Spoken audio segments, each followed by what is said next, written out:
Tak ada yang bisa menandingi kenikmatan sederhana dari gorengan. Di sudut-sudut jalan, camilan renyah ini menjadi obat singkat dari perut yang keroncongan. Salah satu menu yang menjadi andalan adalah gehu atau tahu isi. Merupakan singkatan dari toge dan tahu, gehu sendiri punya banyak variasi isian. Dari toge, kol, bihun, sampai cabai. Tapi bagaimana jika gehu yang kita makan berasal dari bahan-bahan tidak layak pakai, bahkan busuk? Kami bertemu Gina, perempuan yang menjual gehu keliling setiap harinya. Mengaku pernah menjadi pegawai di usaha jajanan, Gina menyebut aksinya diawali dengan meniru dari pedagang lain. Ceritanya waktu itu saya ikut sama orang, di lingkungan situ kan pada dagang gehu ya, dari bahan-bahan kayak gitu. Terus saya ngikut selama 1 tahun. Setelah saya tahu keuntungannya banyak, jadi saya usaha sendiri sekarang. Penasaran, kami meminta Gina untuk memperlihatkan bagaimana aksi kecurangan itu dilakukan. Biasanya Gina hanya pergi ke pasar setiap siang hari. Waktu ini dipilih karena para penjual sayur biasanya memilih sisa bahan yang sudah tidak layak jual.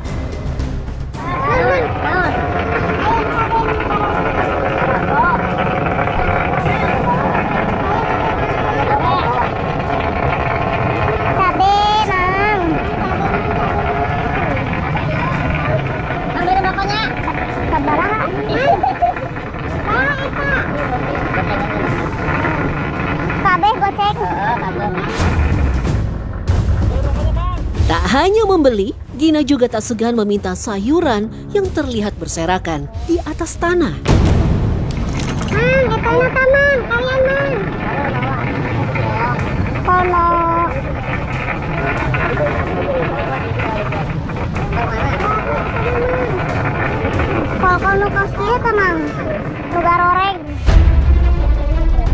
Dari semua bahan isian, rata-rata Gina hanya membeli sebagian saja.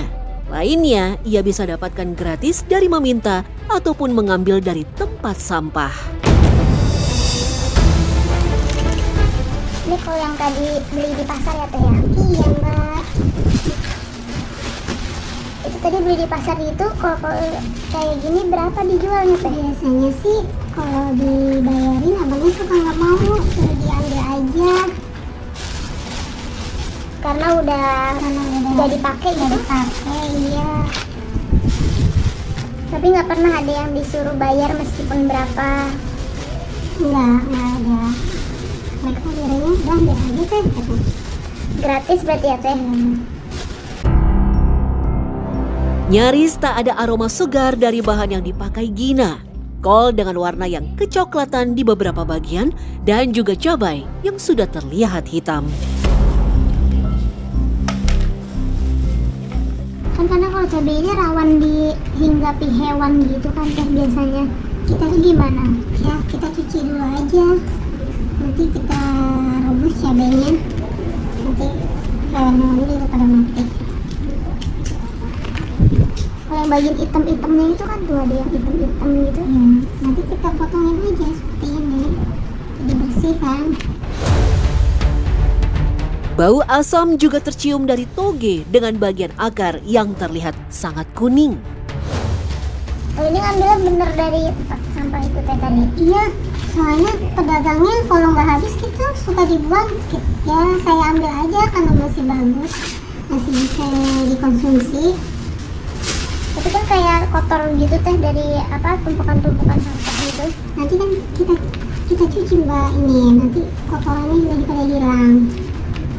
Ini kan sebenarnya kayaknya nggak busuk banget kok, tapi udah dibuang ya Teh ya? Iya, mungkin karena nggak laku kali ya Mbak, jadinya mereka buang aja tuh.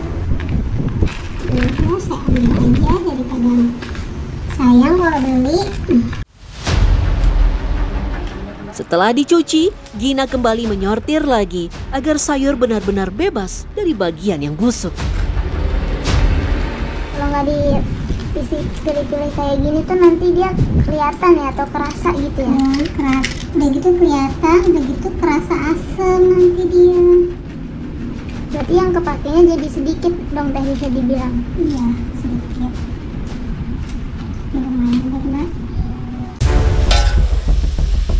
Sayuran ditumis terlebih dahulu dengan bumbu-bumbu, kemudian dimasukkan ke dalam tahu coklat. Setelahnya, tahu dicelupkan ke dalam adonan tepung terigu cair, baru digoreng hingga kecoklatan. Praktek kecurangan ini dilakukan Gina dengan dalih menghemat modal. Lumayan Mbak, bisa setengah harganya mungkin. Kayak cabai misalnya 1 kilo, kalau lagi standar murah ya 40.000. Kalau saya beli di tukang, kalau kita beli yang jelek itu paling cuma murah, cuma 10.000. Kan lumayan kan, bedanya 30.000. Kayak kok biasanya sekilo 10.000, saya cuma dapat dari yang sisa-sisa penjual aja, jadi kan lumayan juga gitu. Bisa dibilang, keuntungan Gina menjual gehu bahan busuk lumayan fantastis. Setidaknya, ia bisa mendapat keuntungan minimal 150 sampai 250 ribu rupiah. Setelah menjalani aksi selama 2,5 tahun, Gina menyebut tak ada keluhan sama sekali dari konsumennya. Karena saya belum tahu ada korban atau setelah makan gehu saya, ya lanjutin aja dulu Mbak. Berjualan seperti ini tentu membawa dampak buruk bagi konsumen yang memakannya. Berbagai penyakit seperti keracunan, dehidrasi, hingga infeksi saluran pencernaan bisa terjadi. Bahkan dalam kasus yang serius bisa menimbulkan sepsis atau respon tubuh yang berlebihan dan tak terkontrol terhadap infeksi hingga mengancam jiwa. Tak hanya itu, perilaku Gina juga mencemarkan nama pedagang gehu atau gorengan lainnya yang selalu berusaha jujur. Itu jadi efek ke gorengan saya juga. Kalau misalnya kita tetap paksa jual dengan tahu yang kualitasnya jelek ya gitu kan. Pembelinya juga nanti gak bakal mau balik lagi lah, entah karena rasanya nggak enak atau karena asem atau kayak gimana, itu kan pasti ada lah kayak gitu kan. Itu makanya kita selalu mengutamakan tahu-tahu barang-barang bahan-bahan yang paling bagus lah gitu kan.